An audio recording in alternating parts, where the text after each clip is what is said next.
Ladies and gentlemen, let me start by telling you something that might shake your mindset a little. You're not stuck because you're in a bad place. You're stuck because you're in the wrong perspective. See, being stuck isn't a condition. It's a decision, and when you decide differently, your reality will change instantly. Not eventually, instantly. Most people say, I don't know what to do. That's not true. You do know what to do. You're just afraid of what happens if you actually do it. Fear has become your comfort zone. You've confused comfort with safety and risk with danger. Your beliefs are the invisible architects of your existence, drafting the blueprints of what you dare to attempt, what you unconsciously avoid, and ultimately how wide or narrow the horizon of your life becomes. Every action you take is preceded by a silent permission slip issued by your inner narrative. I can, I can't, I should, I won't. When that narrative declares I'm limited, you will notice a strange phenomenon. Doors that are technically unlocked will appear bolted shut. Opportunities that are objectively available will seem out of reach, and relationships that could empower you will feel intimidating. Conversely, when your inner voice affirms possibility, resources appear where there were none, creativity awakens from dormancy, and courage begins to override caution. It is not mystical, it is mechanical. The brain filters information through the reticular activating system, spotlighting data that confirms your dominant thoughts. Believe yourself unworthy and you will automatically collect evidence of rejection. Believe yourself destined for impact and you will filter in clues, connections, and chances to rise. Consider a thermostat. It doesn't merely measure temperature, it maintains it. Your self-belief functions the same way, regulating the temperature of your results. If your internal setting is average, anything that looks excessively successful will trigger self-sabotage until you cool back down to the familiar. Raise the setting. Decide that a higher level of wealth, health, or influence is your new normal, and your behaviors will unconsciously adjust upward. New habits form, skill gaps get addressed, and bolder conversations happen, all because the internal temperature changed first. This is why two people can inherit identical circumstances while one catapults forward and the other stagnates. The external landscape is the same, but the internal boundaries differ. Beliefs are installed through repetition and emotional impact, stories heard in childhood, cultural scripts, personal failures, victories. The good news is that installations can be upgraded. You train your mind the way an athlete trains muscles. Through deliberate repetition of empowering statements, vivid mental rehearsal of desired outcomes, and surrounding yourself with individuals whose achievements contradict your limitations. Each time you act in defiance of a limiting belief, you weaken its grip and reinforce a new pattern. Momentum multiplies. What once felt impossible starts to feel inevitable. Imagine your beliefs as the software on which your life's hardware runs. You wouldn't expect cutting-edge performance from a computer running outdated code. Likewise, you cannot expect extraordinary results while operating on beliefs written during seasons of fear, scarcity, or childhood misunderstanding. Update the code and previously inaccessible functions. Confidence, resilience, strategic thinking. Suddenly execute flawlessly. The boundary expands, the horizon stretches, and life responds in proportion to the new program. In the end, the greatest prison or the grandest frontier will not be found in your bank account, neighborhood, or resume. It will be etched into the assumptions you hold about yourself. Change those assumptions and you melt the walls, redraw the map, and step into a territory where potential is limited only by imagination. Radical ownership is not about blame, it's about power. It's the moment you stop pointing fingers at your past, your parents, your partner, your boss, or even the system, and you start pointing the finger at the only person who can change your life, you. Until you take full responsibility for where you are, you forfeit the ability to move to where you want to be. This isn't about ignoring real hardships or pretending everything is your fault. It's about refusing to let anything outside of you become the author of your future. As long as you see yourself as the victim of your circumstances, you're stuck waiting for the world to change before you do. But when you choose radical ownership, the game changes. You stop reacting to life and start creating it. Most people live in a loop of excuses dressed as logic. I'm this way because of my childhood, or I can't get ahead because of my boss, or the timing just isn't right. While these may feel valid, they serve one purpose: to keep you from moving forward. Radical ownership breaks that cycle. It forces you to ask different questions. Not why is this happening to me, but how did I contribute to this and how do I change it? The moment you ask those questions, you reclaim your agency. You get back in the driver's seat. Ownership is not always comfortable, but it is always empowering. It strips away the illusion that your life is at the mercy of something external and reminds you that you are not the product of your conditions. You are the product of your decisions. When you own your results, good, bad, or ugly, you begin to see everything differently. Failure becomes feedback, setbacks become setups, criticism becomes insight. Because you're no longer trying to protect your ego, you can focus on progress. Ownership makes you coachable, adaptable, and accountable. You stop needing to be right and you start needing to grow. That shift alone can accelerate your success faster than any strategy. The people who rise the fastest are not always the most talented, but they are the most responsible. They look at their life and say, if it's going to change, I have to change. This mindset frees you from the waiting room of life. No longer do you need permission. You don't need perfect circumstances, a lucky break, or someone to come and save you. You are the answer you've been waiting for, and when you really get that, not intellectually but viscerally, you stop tolerating mediocrity in your relationships, your finances, your health, your habits. You start making bold decisions because you finally trust yourself to handle the consequences. That trust, that internal power, becomes your foundation for breakthrough. Radical ownership is not about controlling everything. It's about controlling what you can with excellence and letting that be enough to create change. The breakthrough doesn't come from outside you. It comes from finally deciding that nothing changes until you do. And once you make that decision, everything changes. Clarity is often mistaken for something that arrives before action, but in truth, it is the byproduct of movement.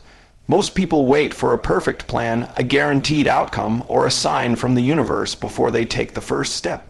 They sit in a fog of overthinking, analysis paralysis, and fear disguised as preparation, hoping that enough time spent figuring things out will lead to certainty. But the truth is, you don't think your way into clarity, you move your way into it. It is only when you start walking that the path reveals itself. Action creates feedback, and feedback refines direction. Every step you take gives you more data about what works, what doesn't, what feels aligned, and what needs to shift. Without action, you're just speculating in the dark. Overthinking is the mind's attempt to control outcomes it cannot predict. It creates scenarios, rehearses problems, and builds worst-case situations that may never even happen. This loop of mental activity feels productive, but it's deceptive. You confuse motion with progress. You think because you're thinking hard, you're preparing well. But all you're really doing is delaying your destiny behind the mask of being careful. Action is not reckless. It's courageous. It says, I may not know it all, but I trust that clarity will come as I go. The truth is, you don't need the entire staircase to take the first step. You just need the willingness to walk without all the answers. Many breakthroughs don't happen in the mind. They happen in motion. A conversation leads to an idea. A failed attempt opens a better door. A small win builds confidence, and that confidence inspires bolder action. But none of that is accessible until you move. Waiting for clarity before you act is like waiting for muscles before you go to the gym. The strength doesn't come first. The work does, and once the work begins, the strength follows. In the same way, once you start doing, the knowing becomes clearer. Your path sharpens, the fog lifts, but only for those who move despite the mist. People often ask how to find their purpose, their passion, their next step in life. The answer is almost never found by sitting in silence and trying to mentally manufacture it. Purpose is discovered in the doing. Passion is ignited in participation. You find your calling in the middle of the work, not before it begins. Stop trying to map the whole journey and just start with what's in front of you. Progress loves momentum, and momentum begins with action. Clarity is not something you wait for, it is something you generate. It's like driving at night. You don't need to see the entire road to reach your destination. Your headlights only show the next 100 feet, but if you keep driving, that's all you need. Each mile reveals the next one. Action gives you the light to see further. If you want clarity, don't sit still. Move, do something, anything. Even the wrong step can teach you more than standing still ever will. Your circle affects your cycle because the people you consistently surround yourself with either reinforce your current rhythm or disrupt it.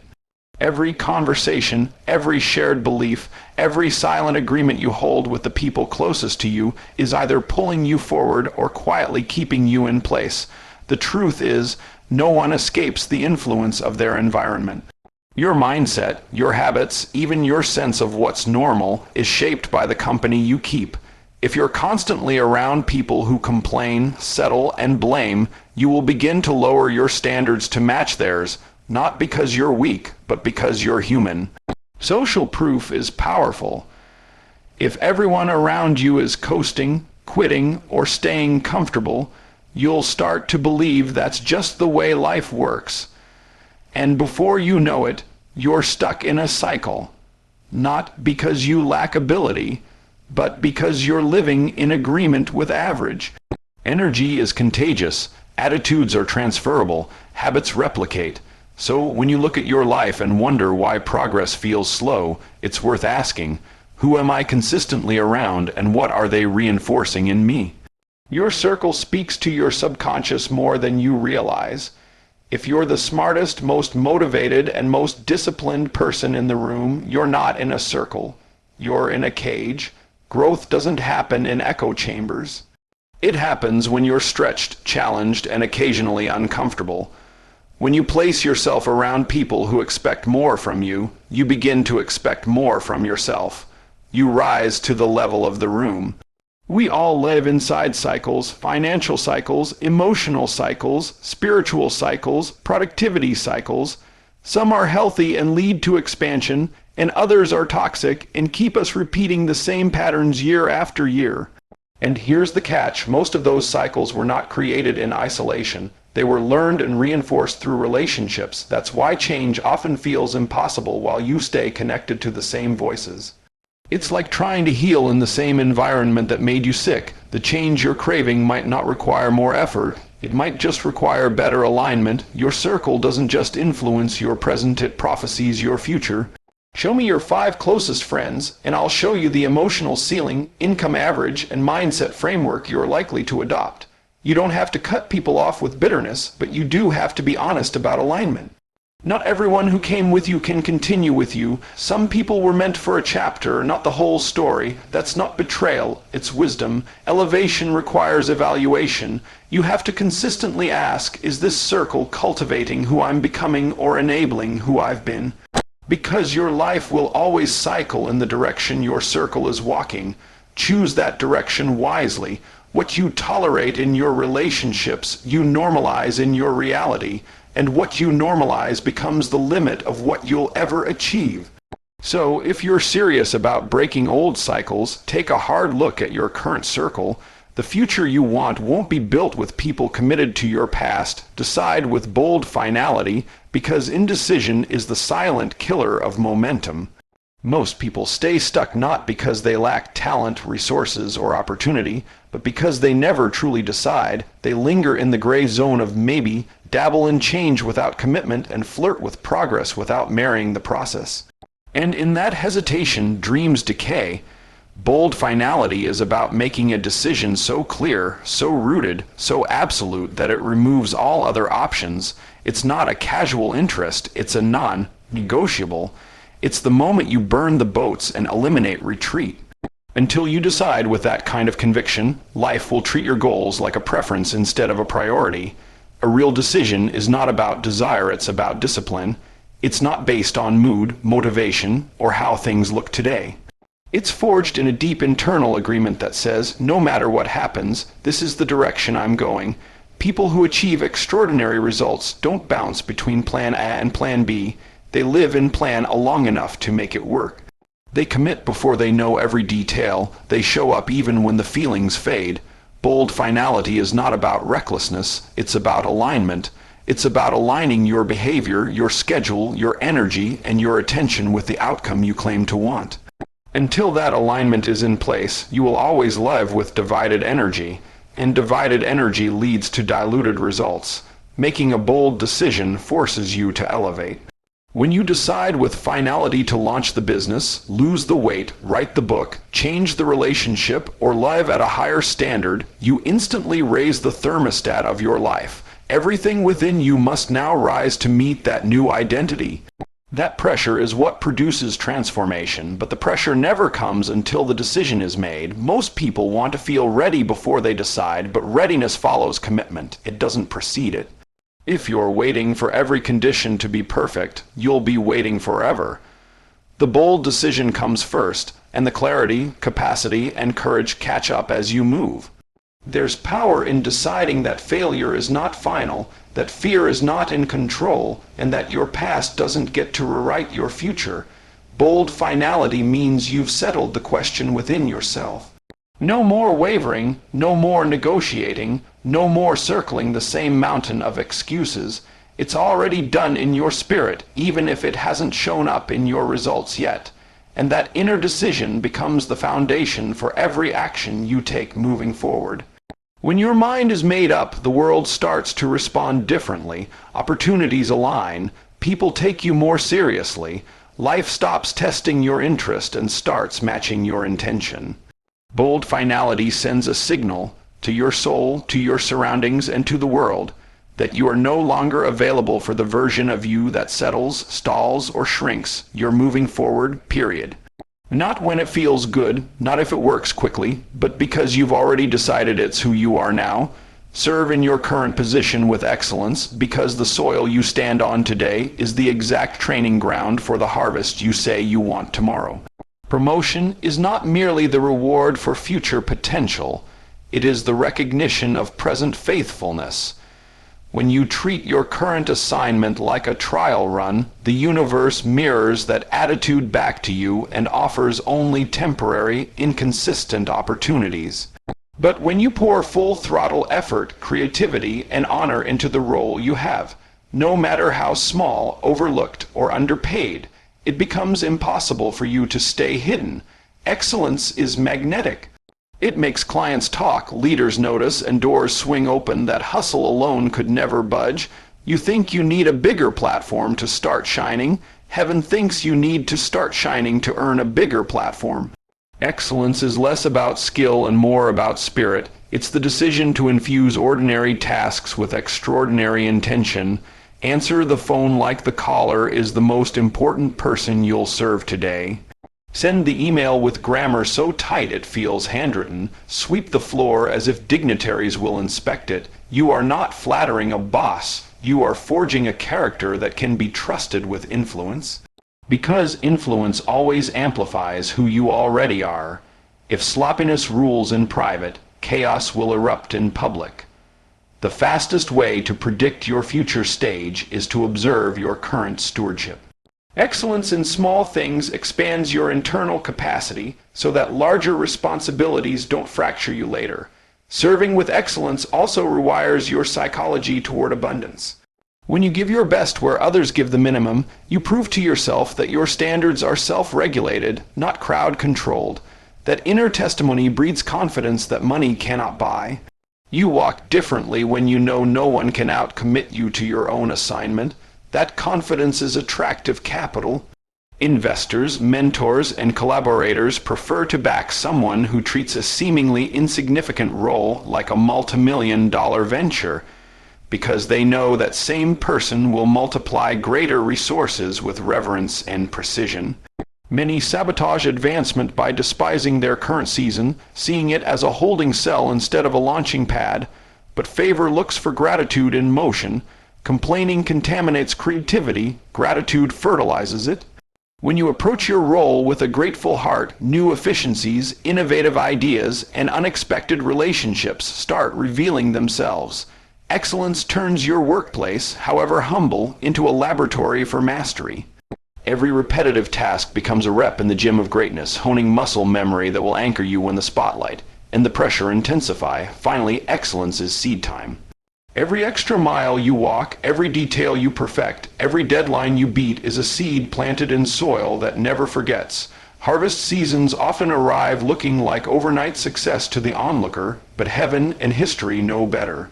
They remember the late nights you stayed to reconcile the numbers, the quiet moments you coached a struggling colleague, the anonymous ideas you contributed that saved the project. Those invisible seeds ripen into visible favor when the timing is right, and by then you won't need to scramble for readiness. You'll already be excellent.